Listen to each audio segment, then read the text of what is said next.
Hi, this is Kamrul Islam, and our second lecture is about the sitemap.xml. Sitemap.xml असल में क्या होता है, इसकी क्या इंपॉर्टेंस होती है, ठीक है, और what are the different types of site maps, हमें ये भी कवर करना है, और हम साइट मैप्स को कहाँ फाइंड आउट कर सकते हैं, ठीक है। उसके अलावा साइट मैप की लिमिटेशंस क्या हैं, ठीक है, कौन कौन से सेपरेट पैरामीटर्स होते हैं साइट मैप्स के, हमें वो भी कवर अप करना है।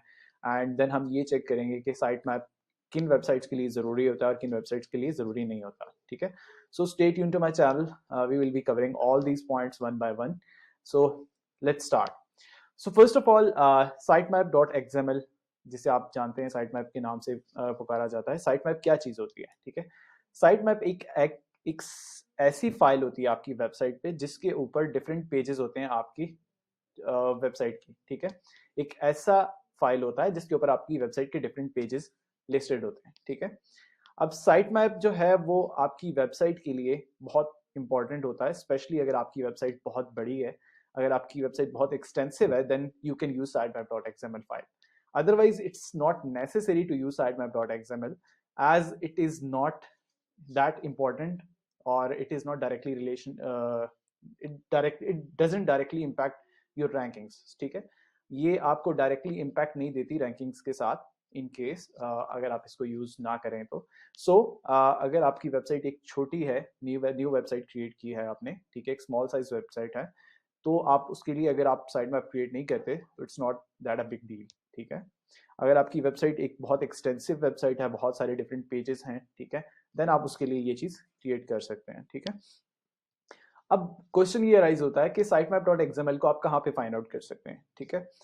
साइट मैप डॉट एक्सएमएल आपकी जो स्पेसिफिक वेबसाइट का डोमेन नेम होता है, उस डोमेन नेम के बाद let suppose abc.com is your domain, and abc.com/sitemap.xml, इस जगह पे आप फाइंड आउट कर सकते हो अपनी वेबसाइट का साइट मैप, ठीक है। इनकेस अगर आपने क्रिएट किया हुआ है तो आपको वो वहां पे मिल जाएगा, इनकेस आपकी वेबसाइट पे नहीं है तो there will be no site map there, ठीक है।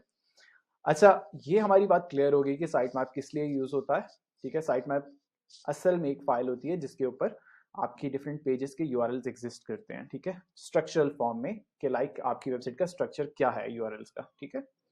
देन मैंने आपको ये बताया कि साइट मैप जो है, ठीक है, वो किन वेबसाइट्स के लिए यूज होता है, जो कि बहुत एक्सटेंसिव वेबसाइट्स होती हैं उनके लिए आप यूज कर सकते हैं, और जो स्मॉल वेबसाइट्स होती हैं उनके लिए नेसेसरी नहीं होता, आप उसके बगैर भी जा सकते हैं, ठीक है।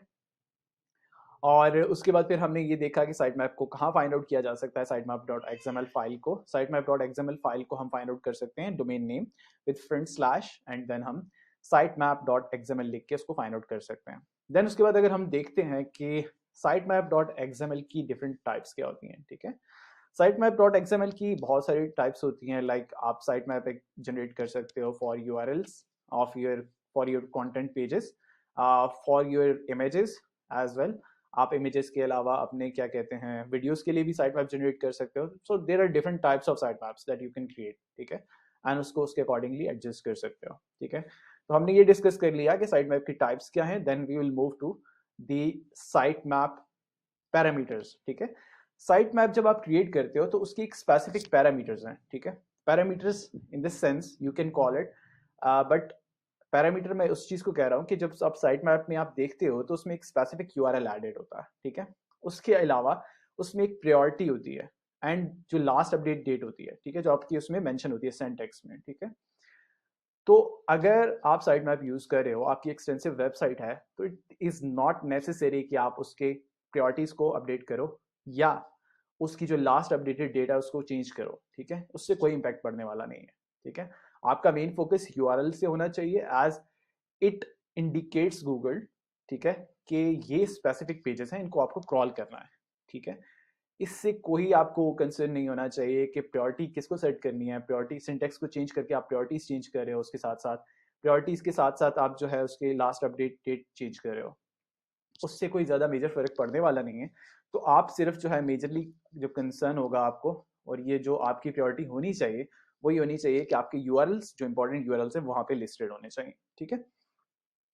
देन उसके बाद अगर हम आगे मूव करते हैं तो उसमें हम ये चीज देखते हैं कि आपका जो साइट मैप है, ठीक है, साइट मैप के अंदर आप मतलब लेट सपोज आपके पास डिफरेंट साइट मैप्स हैं, आपने ब्लॉग्स के लिए सेपरेट साइट मैप क्रिएट किया हुआ है, सर्विस पेजेस के लिए सेपरेट साइट मैप किया हुआ है, या आपने बाकी किसी चीज़ के लिए आपने सेपरेट साइट मैप क्रिएट किया हुआ है, तो आपने अगर डिफरेंट साइट मैप्स क्रिएट किए हुए हैं तो आप उन सब साइट मैप्स को लिस्ट डाउन कर सकते हो अपने साइट मैप अंडरस्कोर इंडेक्स, जो एक आपकी वेबसाइट की अंदर फाइल होती है इंडेक्स, ठीक है, साइट मैप की इंडेक्स जो फाइल होती है उसके ऊपर आप सबको लिस्ट डाउन कर सकते हो अपने डिफरेंट साइट मैप्स को, ठीक है। लेट सपोज आपने डिफरेंट साइट मैप्स क्रिएट किए हैं 4 to 5, तो आप उनको लिस्ट डाउन कर सकते हो अपने एक जो क्या कहते हैं यूआरएल पे, ठीक है, जो कि आपकी इंडेक्स यूआरएल होती है, ठीक है, उस पर आप लिस्ट डाउन करते हो सबके सबको एंड देन उसको आप इंडेक्स करवा देते हो अपने गूगल सर्च कंसोल में, ठीक है।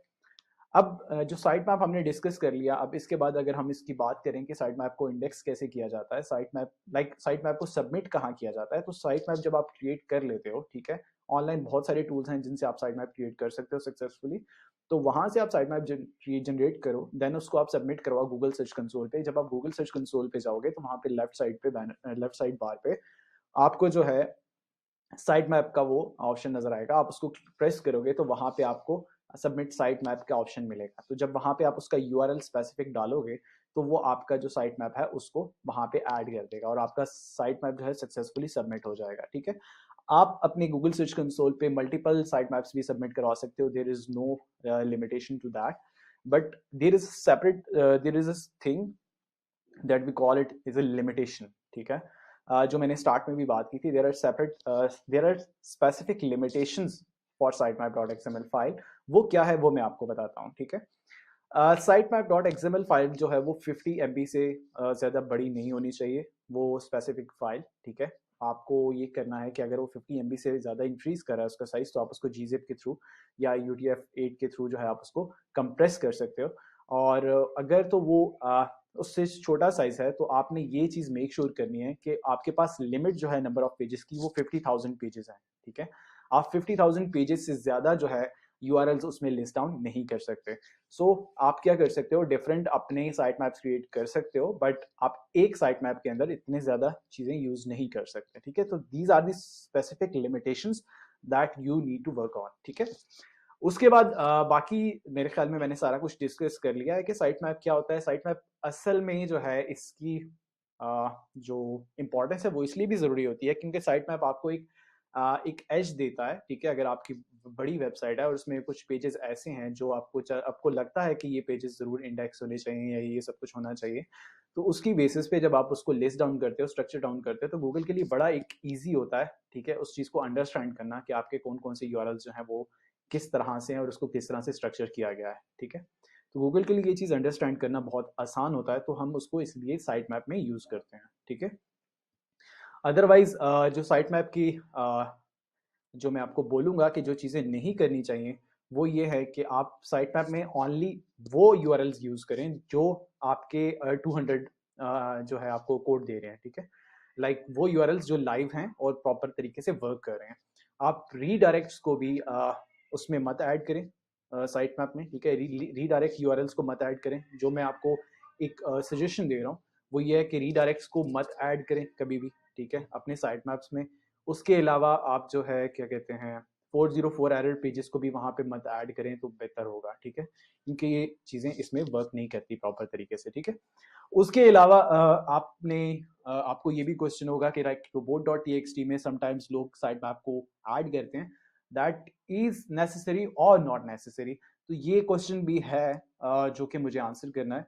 तो अगर आप साइट मैप को अपने robot.txt फाइल में ऐड करते हो तो उससे ये बेनिफिट होता है कि robot.txt में आप उसको वहां पे मेंशन कर दो कि this is our site map. In case अगर आपने डिफरेंट सर्च इंजन्स को बोला हुआ है कि आप जो है मेरे साइट मैप को क्रॉल करो प्रॉपर तरीके से, तो आप वहां पे एक्सप्लिसिटली अपना साइट मैप ऐड करके डिफरेंट सर्च इंजन्स को अपना साइट मैप शो करा सकते हो, ठीक है। तो वो एक एक्स्ट्रा एज मिल जाता है। दैट मीन्स कि अगर आप साइट मैप डॉट एक्सएमएल का जो यूआरएल है वो आप उसमें ऐड करते हो तो वो आपको डिफरेंट सर्च इंजन के लिए क्रॉलेबिलिटी ईजी हो जाती है, ठीक है। तो वो एक एक्स्ट्रा एज मिलता है। अब इस पे भी डिफरेंट ओपिनियंस हैं, बट मैं उसकी डिटेल में नहीं जाना चाहूँगा। बट जो मैंने देखा, मैंने वो जो एक्सपीरियंस किया वो मैंने आपके साथ डिस्कस कर दिया, ठीक है। So that's it for today. I hope you like my video and the video is bit detailed. तो अगर आपको पसंद आई हो तो आप ज़रूर लाइक और सब्सक्राइब कीजिएगा और मेरी नेक्स्ट वीडियो का ज़रूर वेट कीजिएगा, ठीक है। Thank you so much for today. Have a nice day.